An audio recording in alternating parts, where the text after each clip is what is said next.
नमस्कार विद्यार्थी मित्रांनो, विद्यार्जन सायन्स अकॅडमीच्या आपल्या ऑनलाईन आणि ऑफलाईन प्लॅटफॉर्मवर तुमचे सर्वांचे स्वागत. आपण रोटेशनल डायनॅमिक्सचा पार्ट 2 डिस्कस करत आहोत.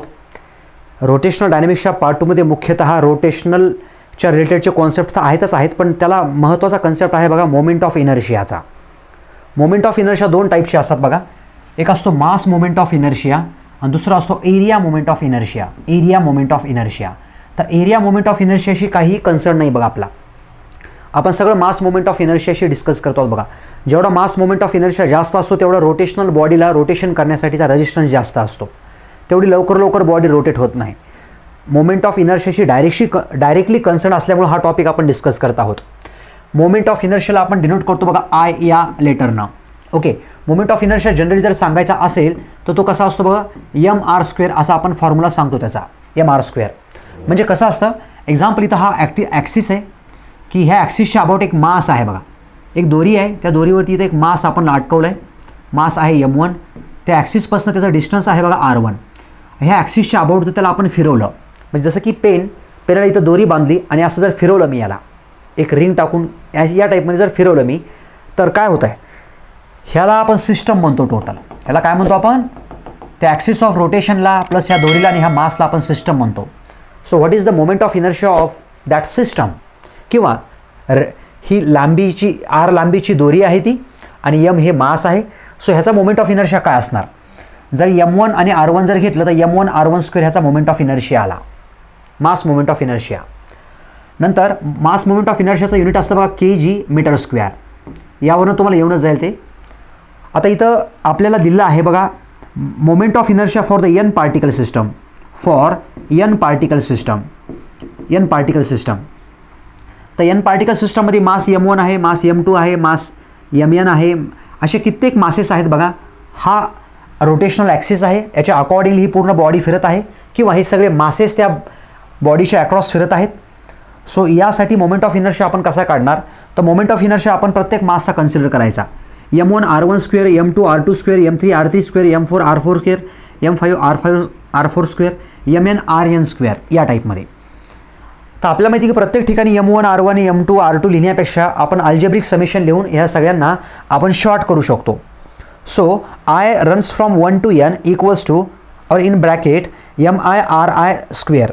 मग आयची व्हॅल्यू तुम्ही 1 ठेवू शकता. 1 ठेवल्यानंतर m1 r1² आलं, आयची व्हॅल्यू 2 ठेवली, m2 r2² आलं, m3 r3² आलं, m4 r4² आलं. सो या टाईपमध्ये तुम्हाला n पार्टिकल्सचा मोमेंट ऑफ इनर्शिया अशा पद्धतीने काढता येतो. मोमेंट ऑफ इनर्शिया बेसिकली दोन फॅक्टर्सवरती अवलंबून असतो बघा. The mass of the individual particle, mass of the individual particle and distribution of the mass. Distribution of the mass, mass त्या ॲक्सिसपासून कसं पसरलं आहे, ॲक्सिसपासून म्हणजे रोटेशनल ॲक्सिसपासून कसं पसरलं आहे मास, एकदम जवळ आहे का दूर आहे. जर ह्या रोटेशनल ॲक्सिसपासून मास जर जास्त दूर असेल तर मोमेंट ऑफ इनर्शिया जास्त असतो. कारण तुम्ही ही समजू शकता, जेवढं जास्त मास दूर असेल तेवढं हे r² कसं असणार, जास्त असणार, कारण ते स्क्वेअर ऑफ द डिस्टन्स आहे. सो स्क्वेअरच्या पटीमध्ये मोमेंट ऑफ इनर्शिया वाढतो. नंतर जर मास 2 kgचा मास आहे का 4 kgचा मास आहे का 10 kgचा मास आहे, समजा हा ॲक्सिस आहे, इथून मास 2 kg आहे का 4 kg आहे का 10 kg आहे, त्याच्यावरती मोमेंट ऑफ इनर्शिया अवलंबून असतो. कारण मोमेंट ऑफ इनर्शियाच्या फॉर्म्युलेमध्ये मास आहे आणि r असतं बघा हे. नेक्स्ट, मोमेंट ऑफ इनर्शिया जर आपल्याला ॲनालॉगस पद्धतीने जर सांगायचं असेल, ॲनालॉगस पद्धत म्हणजे काय बरं, आता इथून पुढे आपलं हे टॉपिकचंच नाव आहे बघा डायनामिक्स, आणि पुढे काय आहे हे रोटेशनल. आपल्याकडे वेगवेगळ्या टाईपच्या मोशन्स असतात बघा. रोलिंग मोशन नावाचा एक कन्सेप्ट आपल्याला डिस्कस करायचा आहे, रोलिंग मोशन. रोलिंग मोशन तर पुढे आपण डिस्कस करू याच डिटेलमध्ये. ओके, पण त्याच्या अगोदर काही स्टँडर्ड बॉडीजचा मोमेंट ऑफ इनर्शिया आपण कॅल्क्युलेट करूया. मोमेंट ऑफ इनर्शिया काही स्टँडर्ड बॉडीजचा, हे बघा, ज्या बॉडीचं इंटिग्रेशन करता येतं, ज्या बॉडीज इंटिग्रेबल आहेत. आता n पार्टिकल्सवाली बॉडी अशी रोटेट करत आहे बघा, n पार्टिकल्सवाली बॉडी रोटेट करत आहे.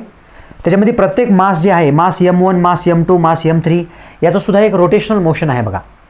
याची सुद्धा एक रोटेशनल मोशन आहे. ॲक्च्युली कायनेटिक एनर्जी दोन पद्धतीची असते बघा. कायनेटिक एनर्जी एकतर ट्रान्सलेशनची असते, कायनेटिक एनर्जी एकतर रोटेशनलची असते बघा. कायनेटिक एनर्जी ही ट्रान्सलेशनची कशी असते, हाफ mv² आपण असं लिहितो, त्याला हाफ mv² आपण असं लिहितो. Okay, kinetic energy of rotation कसं असतं, हाफ मासचे ॲनालॉगस कोण असतं, मोमेंट ऑफ इनर्शिया असतं. वेलॉसिटी, लिनियर वेलॉसिटीचे ॲनालॉगस कोण असतं, अँग्युलर वेलॉसिटी असतं.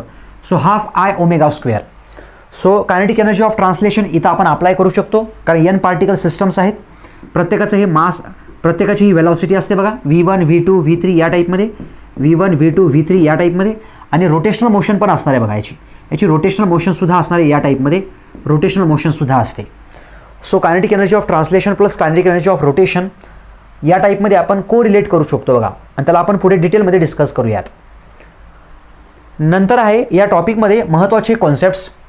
आता मोमेंट ऑफ इनर्शिया आपल्याला काही स्टँडर्ड इंटिग्रेबल, मी काय म्हणतो स्टँडर्ड इंटिग्रेबल, की ज्यांचं इंटिग्रेशन आपण घेऊ शकतो, ज्याच्यामध्ये लोअर लिमिट असतं, अप्पर लिमिट असतं, अशा बॉडीजचं आपण काढू शकतो. आता रिंगचं एक्झाम्पल घेतलं आपण, तर रिंगचं सगळं काही मास हा झाला ॲक्सिस ऑफ रोटेशन, ह्याच्या अबाउट काय करते, हे रिंग फिरत आहे बघा, सगळं त्या रिंगचं मास सर्कमफरन्सवरती बसलेलं असतं बघा. किती डिस्टन्सवरती असतं ते, आर एवढ्या डिस्टन्सवरती सगळं मास बसलेलं आहे. म्हणून आपण ह्याचा मोमेंट ऑफ इनर्शिया mr² असं लिहू शकतो, कारण आर म्हणजे काय, आर एवढ्या डिस्टन्सवरती त्या रिंगचं सगळं मास बसलेलं आहे. हा ॲक्सिस कसा आहे, त्या रिंगला परपेंडिक्युलर आहे. अशी जर रिंग असेल तर हा ॲक्सिस त्याला परपेंडिक्युलर असा आहे. सो त्या ॲक्सिसच्या अबाउट ही रिंग अशी फिरते. स्टँडर्ड कॉन्सेप्ट्स आहे, डेरिव्हेशनसाठी कधी कधी विचारला जातो, पण फार सोपा आहे. नंतर अशाच टाईपमध्ये डिस्कचा कॉन्सेप्ट असतो बघा, हा डिस्कचा कॉन्सेप्ट असतो. तुम्ही जर डिस्क घेतली की ज्याची थिकनेस फारच कमी आहे, डिस्क जर घेतली आपण या टाईपमध्ये जर डिस्क घेतली त्याचा थिकनेस फारच कमी आहे, त्या डिस्कला जर आपण ह्या ॲक्सिसच्या अबाउट जर रोटेट केलं, हा ॲक्सिस कुठनं पास होतो, त्या डिस्कच्या सेंट्रॉइडमधनं पास होतो. सेंट्रॉइडमधनं म्हणा किंवा सेंटर ऑफ ग्रॅव्हिटीमधनं म्हणा, कारण ह्या केसमध्ये सेंटर ऑफ ग्रॅव्हिटी आणि सेंट्रॉइड दोन्ही एकाच ठिकाणी बसले असतील. कारण डिस्क कशी असते, युनिफॉर्म असते, सर्क्युलर शेपची युनिफॉर्म डिस्क असते. त्या डिस्कचं काहीतरी आपण मास m कन्सिडर केलं, डिस्कचं मास आपण m कन्सिडर केलं, त्या डिस्कचं काहीतरी रेडियस आपण r कन्सिडर केली. सो डिस्कचा मोमेंट ऑफ इनर्शिया काढण्यासाठी पद्धत कशी वापरतो आपण, की आपण एक एलिमेंटल डिस्क कट करतो बघा, एकदम एलिमेंटल मास असलेले हे DM मास असलेले एक डिस्क कट करतो आपण, आणि त्याच्यामध्ये आपण एक नवीनच कन्सेप्ट वापरतो बघा, मास पर युनिट एरिया. त्याला आपण काय म्हणतो, सिग्मा. सिग्मा म्हणजे काय असतो, मास पर युनिट एरिया असतो त्या डिस्कसाठी.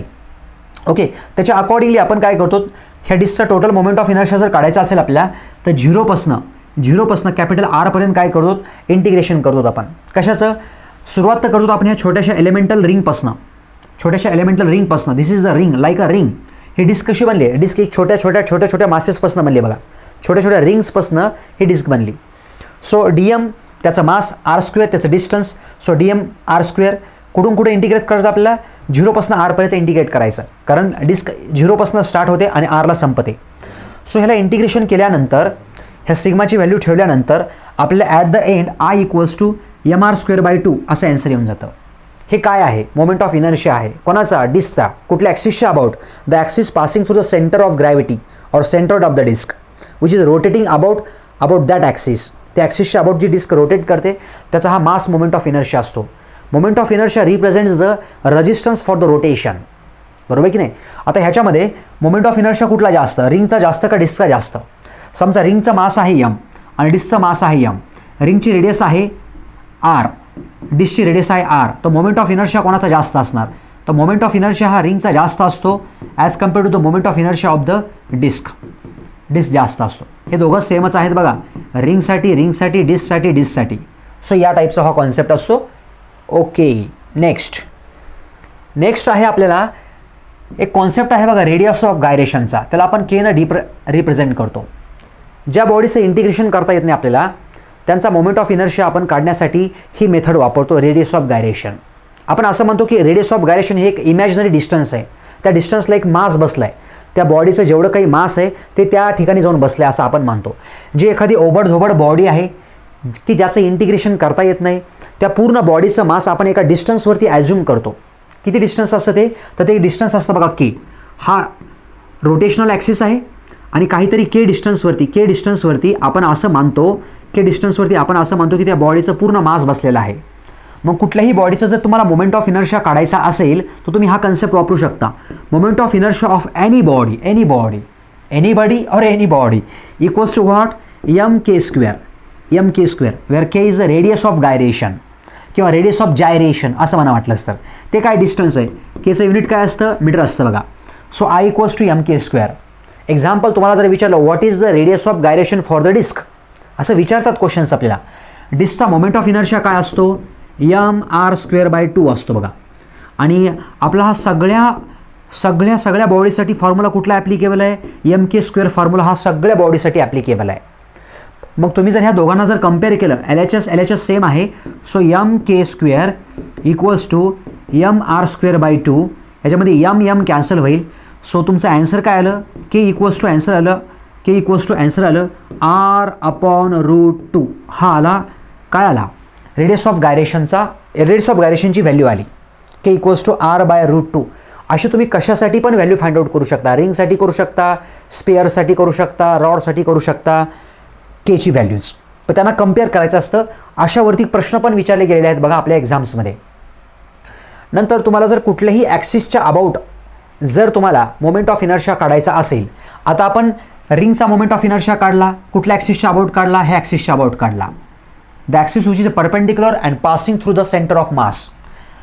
What about the disc, let's assume this is the disc. ही डिस्क आहे, कुठल्या ॲक्सिसच्या अबाउट मोमेंट ऑफ इनर्शिया काढला आपण, ह्याच ॲक्सिसच्या अबाउटचा मोमेंट ऑफ इनर्शिया काढला की जो ॲक्सिस त्या डिस्कला परपेंडिक्युलर आहे आणि सेंटर ऑफ मासमधनं पास होत आहे.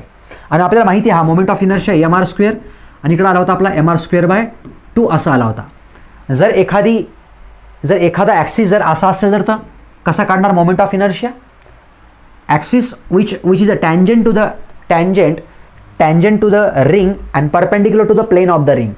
अशी एक रिंग आहे, त्याला असं टँजन्शियली तो खालच्या डायरेक्शनला पास होतो तो ॲक्सिस, आणि ह्या ॲक्सिसच्या अबाउट ती काय होती, ती रिंग अशी फिरते बघा. ह्या ॲक्सिसच्या अबाउट ती रिंग फिरते. अगोदर अशी रिंग फिरायची, आता रिंग कशी फिरणार, अशी फिरणार. टँजंट ॲक्सिस येतो. तर ह्याच्यामध्ये पॅरल ॲक्सिस थेरम आपण वापरू शकतो. समजा तुम्हाला अशी रिंग दिली आहे, त्यांनी अशी रिंग दिली आहे, तर तुम्हाला विचारलं what is the moment of inertia of this axis.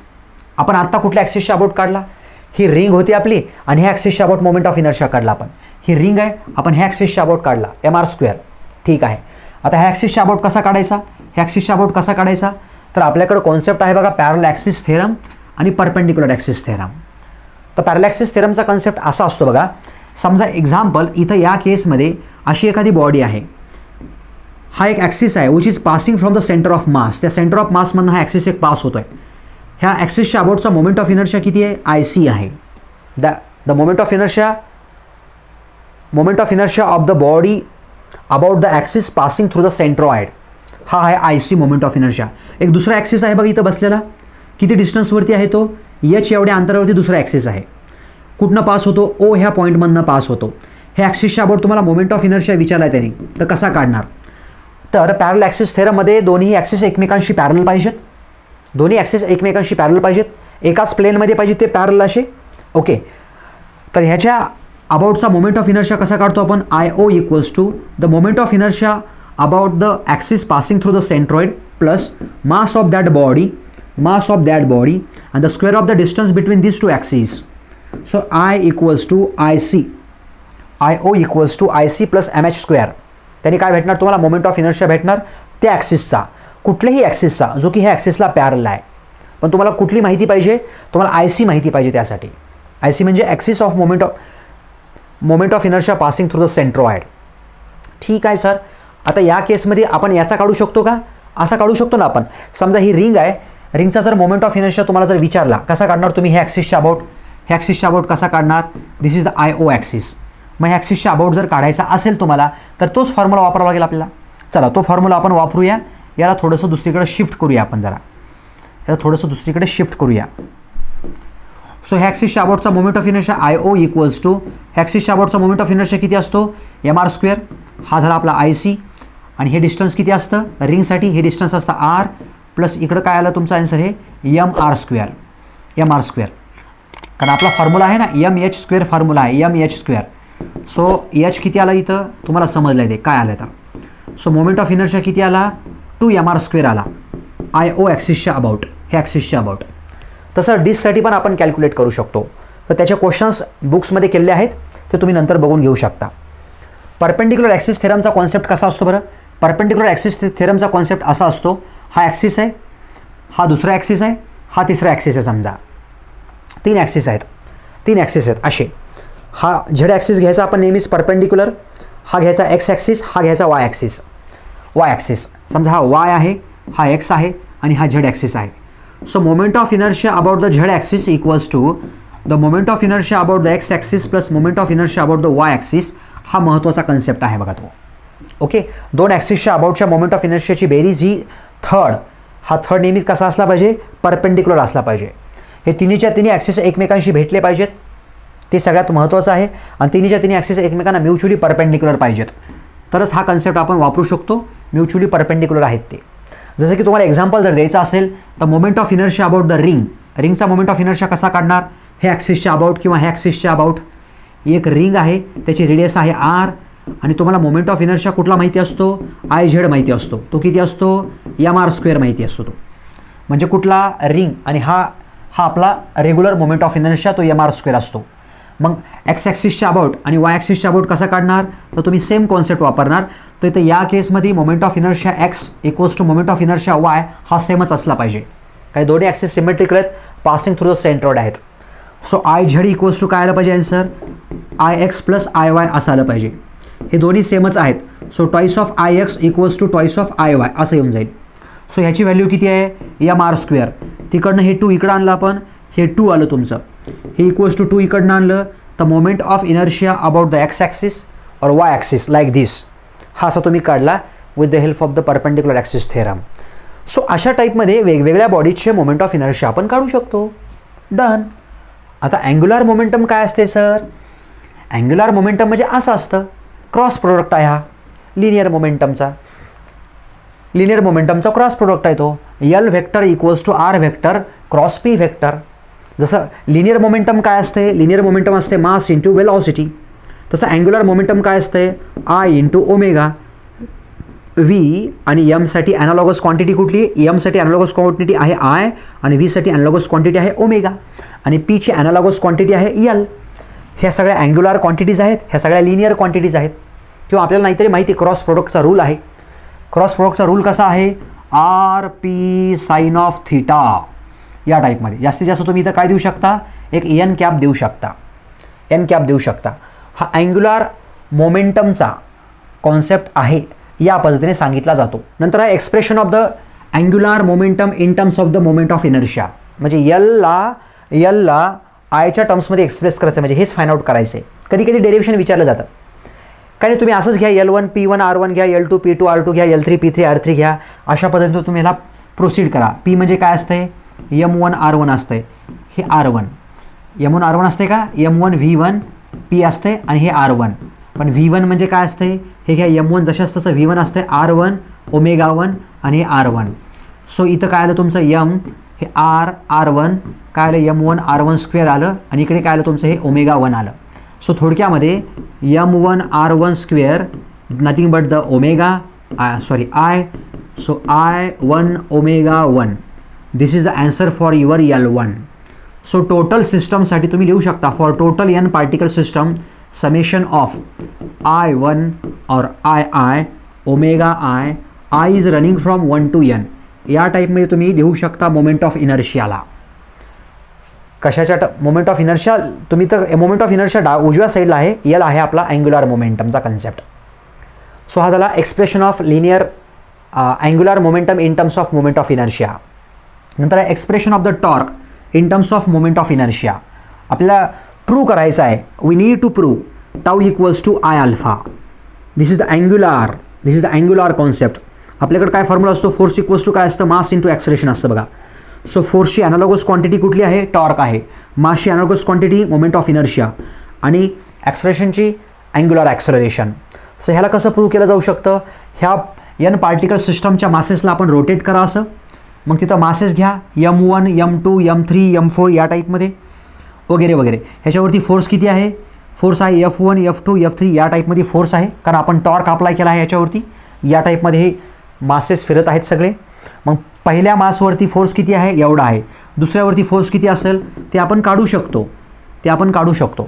आणि याच्या अकॉर्डिंगली समजा F1 इक्वल्स टू हे M1 आहे, ए म्हणजे काय असतंय R1 अल्फा.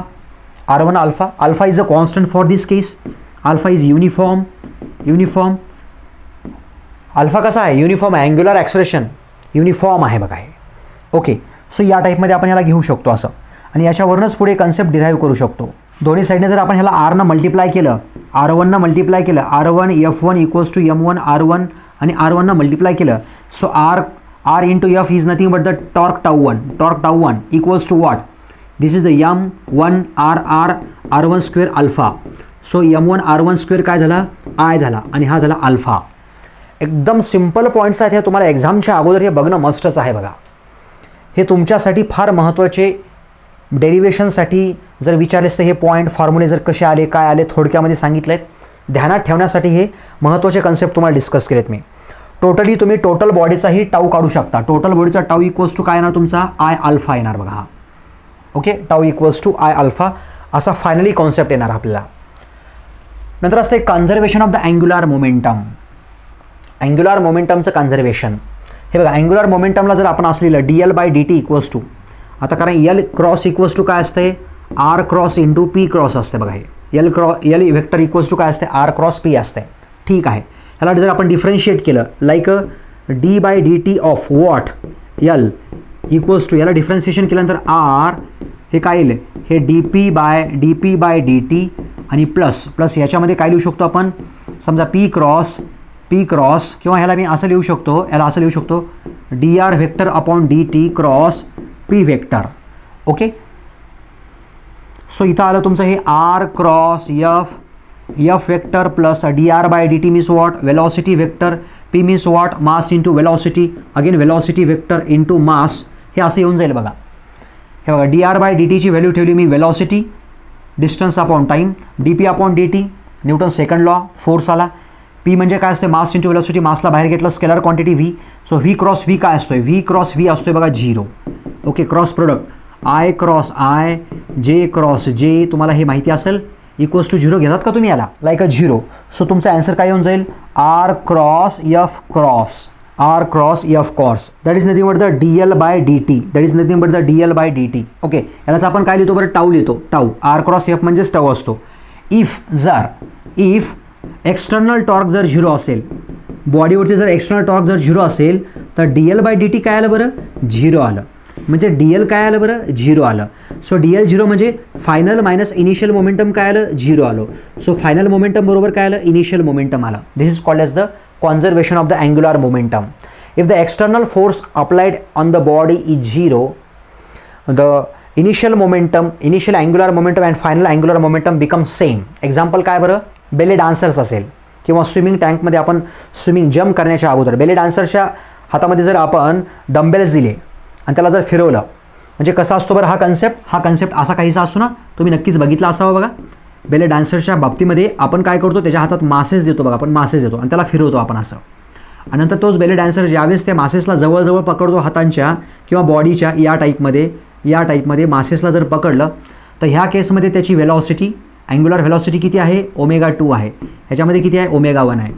ह्याच्यामध्ये असलेला मोमेंट ऑफ इनर्शिया I1 आहे, ह्याच्यामध्ये मोमेंट ऑफ इनर्शिया I2 आहे. LF आणि LI सेम आहेत. म्हणजे ह्याचा अर्थ काय झाला बरं, ह्याचा अर्थ असा झाला I1 ω1 इक्वल्स टू I2 ω2, कारण that is nothing but the L1 equals to L2. Conservation of angular momentum आहे ना हे. मग पहिल्या केसमध्ये मोमेंट ऑफ इनर्शिया जास्त आहे, कारण ॲक्सिसपासून मास जास्त दूरवरती बसला आहे. पहिल्या केसमध्ये मोमेंट ऑफ इनर्शिया जास्त आहे. सो अँग्युलर व्हेलॉसिटी कशी असणार, कमी असणार, तो जास्त जोरजोरात फिरणार नाही. दुसऱ्या केसमध्ये मोमेंट ऑफ इनर्शिया कमी आहे, सो अँग्युलर व्हेलॉसिटी काय होते, वाढत जाते त्याची. बेले डान्सर्स जसे हात जवळ घेतो तशी त्याची स्पीड रोटेशनची वाढत जाते, तशी स्पीड रोटेशनची वाढत जात असते. सो हा कन्सेप्ट आहे मित्रांनो. ओके, हा कन्सेप्ट आहे. सो आता इथून पुढे आपण डिस्कस करूया रोलिंग मोशनला जरा जास्तच डिटेलमध्ये डिस्कस करूया आपण. तर रोलिंग मोशन काय असतंय, रोलिंग मोशन आठवतंय तुम्हाला, रोलिंग मोशन तर 2 टाईपच्या मोशनची ॲडिशन असते बघा ही रोलिंग मोशन. एक्झाम्पल बघितलंच तर आपण, सो असं काहीसं या ठिकाणी जर असा एखादा रोलर जर पकडला आपण, सो या टाईपमध्ये त्याला एक मोशन असते, या टाईपमध्ये एक मोशन असते बघा. Pure rolling means what, without slip. Pure rolling म्हणजे काय असतं, स्लीप होणार नाही, no slip, no skidding. Okay, that's called as the pure rolling. मग ह्या रोलिंगमध्ये एनर्जी जर तुम्हाला काढायची असेल, what is the energy, so there are the 2 types of the energies. One is the translation or other is the rotational. here is the translation kinetic energy of translation, here is the kinetic energy of rotation. या टाईपमध्ये 2 particular एनर्जीची addition असते बघा. Rolling म्हणजे काय, या टाईपमध्ये ते रोलिंग होणार बघा. या टाईपमध्ये पुढे पण चाललं आहे, ट्रान्सलेशन पण आहे आणि रोटेशनल पण आहे, सो ट्रान्सलेशन म्हणलं की काय करतो आपण, हाफ एम व्ही स्क्वेअर करतो. रोटेशनल म्हणलं की हाफ आय ओमेगा स्क्वेअर करत असतो आपण. This is the total energy for the purely rolling body. Addition or summation of the two motions, that's called as the pure rolling motion, that is always without sleep. Sleep होत असते का त्याच्यामध्ये, तर नाही घेता आपण स्लीप त्याला. नंतर असं बघा, linear acceleration and the speed like a pure रोलिंगमध्ये. प्युअर रोलिंगमध्ये जर आपण बघितलं, इथं जर आपण स्पेअर सोडला आपण असा खाली, तो असा गोल गोल गोल गोल फिरत येतो बघा. तो ट्रान्सलेशन मोशन पण करतो, रोटेशनल मोशन पण करतो. तो इनिशियली इथे आहे हाईट एचला, तो कुठे आला, बॉटमला आला. किती डिस्टन्स कव्हर केलं त्याने, यस डिस्टन्स कव्हर केलं. अँगल किती आहे ह्या पर्टिक्युलर फेसचा, तर थीटा आहे. सो आताच लिहिलं होतं मी, टोटल एनर्जी काय असतं, ट्रान्सलेशन प्लस रोटेशनल मोशन असतं. सर ह्याच्यामध्ये जर थोडीशी प्रूफ केली तर ह्या केसमध्ये pure rolling on a inclined प्लेनचा आन्सर आपल्याला व्हेलॉसिटीचा असे होऊन जातं बघा, v equals to √2gh upon 1 + k²/r². हे तुम्हाला ध्यानात ठेवायचं आहे. वेर r is the radius of the sphere, k is the radius of gyration, okay. h is the watt, h he height आहे बघा, h ही हाईट आहे. ह्या हाईटला काय असतं, एनर्जी जास्त असते. ह्या हाईटला पोटेन्शियल एनर्जी मॅक्सिमम असते पोटेन्शियल एनर्जी. ओके, पोटेन्शियल एनर्जीचं कन्वर्जन कशात होतं, कायनेटिक एनर्जीमध्ये होतं. जशी बॉडी खाली झाली, पोटेन्शियल एनर्जी कमी होऊ लागली आहे. पोटेन्शियल एनर्जी कमी होते ग्राउंडपासून आणि कायनेटिक एनर्जी वाढत असते बघा. सो असा कन्सेप्ट आहे तो. ह्याला आपण म्हणतो लिनियर स्पीड और speed of the rolling body. याच्याविषयी क्वेश्चन्स तुम्हाला विचारलेले पण आहेत बघा. जर तुम्ही स्पीड काढली तर तुम्हाला माहिती आहे बॉडीची सुरुवातीला व्हेलॉसिटी किती असते, initially velocity equals to 0. After that it gains some velocity, kinetic energy increases, त्याची व्हेलॉसिटी वाढत जाते. म्हणून त्याच्यामध्ये ॲक्सेलरेशन पण येऊन जातं बघा, आणि हे ॲक्सेलरेशन किती असतं, A equals to g sin θ upon 1 + k²/r². हे ॲक्सेलरेशन आहे बघा त्या प्युअरली रोलिंग बॉडीचं. Purely rolling means what, without skidding. नुसती प्युअर रोलिंग नसतं तर स्किड झालं असतं, तर स्लीप झाली असतं तर बॉडी, तर कुठली आली असती एनर्जी, फक्त एकच आली असती बघा. एनर्जी कुठली आली असती, कायनेटिक एनर्जी ऑफ ट्रान्सलेशन आली असती. फक्त बॉडी घासत गेली असती, अशी घसरत गेली असती. आता ह्या केसमध्ये बॉडी घासत जाते का, या टाईपमध्ये रोटेट करत जाते बॉडी अशी. समजलं आहे? Hope this is understandable for you, तुम्हाला समजलं असेल. नंतर आहे बघा रिंग. अशा बॉडीचा मोमेंट ऑफ इनर्शिया कसा काढायचा, ह्याचा मोमेंट ऑफ इनर्शिया कसा काढणार तुम्ही, आपण आत्ताच काढलाय बघा. What is the moment of inertia of ring having mass m आणि हॅव्हिंग रेडियस r. ह्याचा मोमेंट ऑफ इनर्शिया कसा काढणार तुम्ही, आत्ताच तर काढला सर आपण. तो या टाईपमध्ये घेतलं होतं. हा मोमेंट ऑफ इनर्शिया माहिती आहे आपल्याला. हा मोमेंट ऑफ इनर्शिया असतो mr². तर हा किती आला तुमचा, x ॲक्सिसच्या अबाउट, y ॲक्सिसच्या अबाउट किती आला, हा mr²/2 आला. Moment of inertia of the some standard bodies. नंतर आहे ॲन्युलार, म्हणजे एकामध्ये एक, किंवा त्याला आपण थिक वॉल्ड हॉलो सिलेंडर पण म्हणतो बघा. एकदम छोटंसं पतलंसं सिलेंडर, त्याचा मोमेंट ऑफ इनर्शिया कसा काढणार तुम्ही. समजा ह्याचं मास आहे m, हे inner radius r1, outer radius r2, या टाईपमध्ये. Done. What is the moment of inertia, moment of inertia is the half mass r1² + r2². here is the moment of inertia of the annular ring or thick walled hollow cylinder. thick walled, not a thin walled, thick walled. म्हणजे रेडियसमध्ये difference आहे, r1 r2 ह्या यांच्यामध्ये फरक आहे बघा. दिसचा moment of inertia काढला ना आपण आत्ताच. This is one y axis, this is the x axis, आणि this is our z axis. z ॲक्सिसच्या अबाउटचा मोमेंट ऑफ इनर्शिया किती होता, दिसता mr²/2 होता. ह्या ॲक्सिसच्या अबाउट आणि ह्या ॲक्सिसच्या अबाउट किती येईल, so ix equals to Iy equals to mr²/4 is the moment of inertia of disk about this axis. Hope this is understandable. हे समजा असावं तुम्हाला. नंतर थिन वॉल्ड हॉलो स्पियर आहे. स्पियरची रेडियस किती आहे, r. स्पियरचा मास किती आहे, m. What is the moment of inertia, moment of inertia is 2/3 mr². Standard formula for the moment of inertia. Okay. What is the moment of inertia for the solid sphere? Solid sphereचा moment of inertia, here is a solid sphere having mass m, having radius r. So here is the moment of inertia of the solid sphere equals to 2/5 mr². The axis passing through the centroid or center of gravity for the solid sphere. Standard moment of inertia तुम्हाला हे ध्यानात ठेवायचेच आहेत पक्के. यावरती प्रश्न objective विचारले तर जातात, पण फुल लेंथ पण विचारले जाऊ शकतील. समजा इकडे एक रॉड आहे, rod of mass m and having length as a L. So what is the moment of inertia about the different axes? ह्याच्यामध्ये सगळ्यात महत्त्वाचे ॲक्सिस असतात बघा. कुठल्या ॲक्सिसच्या अबाउट ती बॉडी फिरते, ॲक्सिसचं सिलेक्शनच सगळ्यात महत्त्वाचं असतं.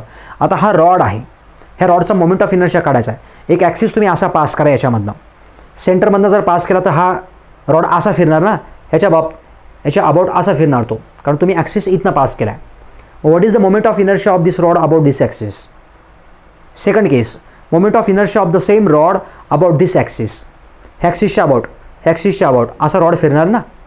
सो दोन मोमेंट ऑफ इनर्शिया महत्त्वाचे आहेत. ह्याच्यामध्ये ऑब्वियसली कमीच भेटणार आहे moment of inertia. The axis passing through the centroid you can say, and this is the outside axis moment of inertia. Here is the moment of inertia is the ml square by 12. Here moment of inertia is the ml square by what? ml square by 3. It is the maximum. Moment of inertia outer is maximum than the moment of inertia centroid. का बरं? तोच moment of inertia जास्त असतो. ॲक्सिसपासनं जेवढं मास दूर असतं बघा, हे ॲक्सिसपासनं हे मास फार जास्त दूर आहे बघा. हे डिस्टन्स किती आहे आपलं? L आहे. हे डिस्टन्स किती आहे? हे डिस्टन्स आहे L/2. हे डिस्टन्स किती आहे? L/2. Okay. So moment of inertia about this axis of rotation, moment of inertia about this axis of rotation. तुमच्या समोर आहे त्याचे answers. Solid cone and hollow cone, moment of inertia. Okay, hollow cone, moment of inertia. So काय असतो? This is the radius R. Moment of inertia is nothing but where 3/10 mr². हा moment of inertia असतो ह्या ॲक्सिसच्या about. The axis passing through this centroid. Okay, symmetrical axis. Again in this case also same, symmetrical axis passing through the centroid. Moment of inertia काय असणार? I = तो असतो mr²/2 असतो बघा. mr²/2 असतो हा. असाच तुम्ही ध्यानात ठेवायचा. Okay, moment of inertia. Example तुम्हाला सॉलिड सिलेंडरचा जर मोमेंट ऑफ इनर्शिया विचारलं असतं कसं काढणार? सॉलिड सिलेंडरचा मोमेंट ऑफ इनर्शिया. तर डिस्कचा जो मोमेंट ऑफ इनर्शिया असतो तोच असतो बघा, सॉलिड सिलेंडरचा मोमेंट ऑफ इनर्शिया. तर डिस्कचा जो असतो तोच असतो बघा, mr²/2 असतो बघा. हे अंतर किती तुमचं? R आहे. आणखी सॉलिड सिलेंडरचा नाही, हॉलो सिलेंडरचा मोमेंट ऑफ इनर्शिया जर विचारलास तुम्हाला, जो रिंगचा असतो, जो रिंगचा मोमेंट ऑफ इनर्शिया असतो तोच याचा असतो बघा, mr² असतो बघा, mr². सिमिलर आहे ना ते, म्हणून आता कंपॅरिझन शेवटचं आणि महत्त्वाचं, ह्या टॉपिकचं महत्त्वाचं थीम आहे. एस वेक्टर म्हणजे काय असतं बरं? एस वेक्टर म्हणजे काय असतं? डिस्प्लेसमेंट आहे, लिनियर डिस्प्लेसमेंट आहे, लिनियर व्हेलॉसिटी आहे, लिनियर ॲक्सेलरेशन आहे, मास आहे, पी म्हणजे वॉट? लिनियर मोमेंटम आहे, एफ मीन्स वॉट? फोर्स आहे, डब्ल्यू वेट आहे, पी ॲज युज्युअल आपलं लिनियर मोमेंटम आहे. लिनियर मोमेंटम तुम्हाला माहिती आहे mv असतं, वेट काय असतं? mg असतं, फोर्स काय असतं? मास इंटू ॲक्सेलरेशन असतं. A = R alpha, V = R omega, S = R theta, या टाईपमध्ये आपण लिहू शकतो याला. इथे काय पॅरामीटर्स आहेत ते? This is the angular displacement, angular velocity, angular acceleration, mass, moment of inertia, angular momentum. This is the torque, moment of a force. याला आपण काय म्हणतो? आणखी मोमेंट ऑफ अ फोर्स म्हणतो. याला आपण काय म्हणतो? Moment of momentum. That is nothing but the angular momentum. Here is the moment of force. Moment of force म्हणजेच काय असतो? टॉर्क असतो. हे ॲज युज्युअल आपलं हे वेट आहे, हे ॲज युज्युअल आपलं लिनियर मोमेंटम आहे. ओके, सो यांचं correlation, analogous quantity, mass, moment of inertia, linear momentum, angular momentum, force, here is the torque. Okay, so what is the interrelation, what is the cross product? त्यांच्यामधला cross product काय असतो ते महत्त्वाचं एक्झाममध्ये विचारलं जातं. So interrelation, S vector equals to theta vector into R vector. Important, R into theta नाही आहे, थिटा इंटू R आहे. इथं V वेक्टर इक्वल्स टू काय असणार? R ओमेगा असते ना, तर R ओमेगा नाही लिहायचं, ओमेगा क्रॉस R लिहायचं. This is the correct relation. And linear. So here again alpha cross R cross हे महत्त्वाचे रिलेशन्स आहेत, ध्यानात असेच ठेवा. आर क्रॉस व्ही नाही, चुकीचं होईल ते. अगोदर थीटा ओमेगा अल्फा घ्यायचं आणि नंतर आर आर आर घ्यायचं. हे त्यांचं करेक्ट रिलेशन आहे. Right hand thumb rule. You need to move from theta to R, you need to move from omega to R to get the V, you need to move from alpha to R to get the A acceleration. Okay, नंतर इकडे सुद्धा असतं बघा, इकडे सुद्धा असतं. So P vector equals to R cross